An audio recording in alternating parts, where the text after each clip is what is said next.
নিজের হাতে বানিয়ে ফেললাম কালারিং মাটির প্রদীপ। দেখো সামনেই তো কালী পুজো আসে, আর কালী পুজোর আগের দিন যে 14টা শাক খেতে হয়, 14টা প্রদীপ জ্বালাতে হয়, তাই জন্য ভাবলাম নিজের হাতেই নাই প্রদীপগুলো বানিয়ে জ্বালানো যাক। দেখো টেরা হোক ব্যাক হোক, কিন্তু নিজে প্রদীপ বানিয়ে জ্বালানোর কিন্তু একটা আলাদাই মজা। এই নিয়ে কিন্তু 3 থেকে 4 বছর হচ্ছে কিন্তু আমি নিজের হাতে প্রদীপ বানিয়ে জ্বালাচ্ছি। তারপর দেখো ভালো করে প্রদীপগুলো শুকিয়ে এখানে কিন্তু আমি সাদা রঙ করে দিলাম। আর সাদা রঙটা করেছি আমি কিন্তু খড়ি মাটি দিয়ে, যেহেতু আমার কাছে সাদা রঙ ছিল না। তারপর দেখো সাদা রঙ করার পর কিন্তু আমি কালারও করে দিয়েছি, আর কালারটা এত দারুণ লাগছে কি বলবো। আর কালার করার পর ভাবলাম একটু ডেকোরেশন করা যাক, তাই জন্য দেখো আমার কাছে এরকম চুমকি ছিল।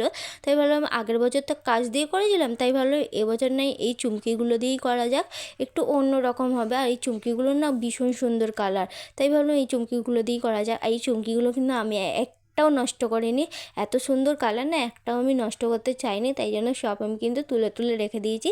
তারপর দেখো প্রদীপটা হওয়ার পর কতটা দারুণ লাগছে। এইভাবে কিন্তু আমি সব কটা প্রদীপ কিন্তু করে নিয়েছিলাম। আর এই প্রদীপগুলো তোমাদের কেমন লাগলো অবশ্যই কিন্তু কমেন্টে জানিও।